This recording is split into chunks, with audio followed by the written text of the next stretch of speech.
നഗര ഗ്രാമ വ്യത്യാസങ്ങളില്ലാതെ പാതയോരങ്ങളിൽ തെരുവ് നായ്ക്കളും വളർത്തുനായ്ക്കളും സംഹാരതാണ്ഡവം നടത്തുമ്പോഴും അധികൃതർ നോക്കുകുത്തിയാകുന്നതിൽ വ്യാപക ആക്ഷേപങ്ങളാണ് ഉയരുന്നത്.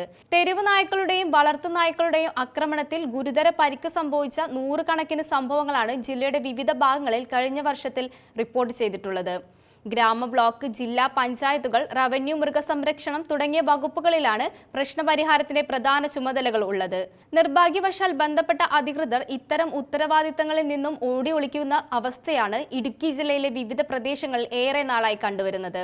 തെരുവ് വളർത്തുനായകളുടെ ആക്രമണങ്ങൾ തടയണമെന്നാവശ്യപ്പെട്ട് ജില്ലയിലെ വിവിധ തദ്ദേശ സ്ഥാപനങ്ങൾ, താലൂക്ക് വികസന സമിതികൾ, മൃഗസംരക്ഷണം, കളക്ടറുടെ ഓഫീസ് എന്നിവിടങ്ങളിലായി നിരവധി പരാതികളാണ് അധികൃതർ തിരിഞ്ഞു നോക്കാതെ കെട്ടിക്കിടക്കുന്നത്. തൊടുപുഴ നഗരത്തിലെ തെരുവ് വളർത്തുനായകളുടെ അതിരൂക്ഷമായ ശല്യം ഇല്ലാതാക്കണമെന്നാവശ്യപ്പെട്ട് നഗരത്തിലെ ഏതാനും കച്ചവടക്കാർ ഒരു വർഷം മുൻപ് ജില്ലാ കളക്ടർക്ക് പരാതി നൽകിയെങ്കിലും നടപടി സ്വീകരിച്ചില്ല.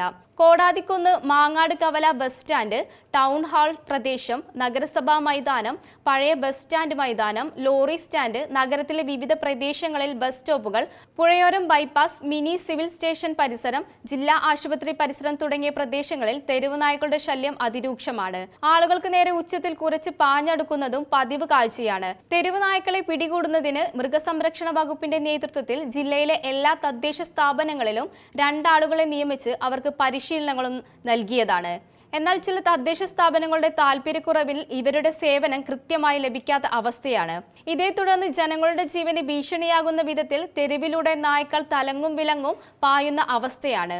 വീടുകളിൽ വളർത്തുന്ന നായ്ക്കൾക്ക് ലൈസൻസ് എടുക്കണമെന്നുള്ള സർക്കാർ നിർദ്ദേശങ്ങളും മിക്കവാറും തദ്ദേശ സ്ഥാപനങ്ങളിൽ നടപ്പാക്കുന്നുമില്ല.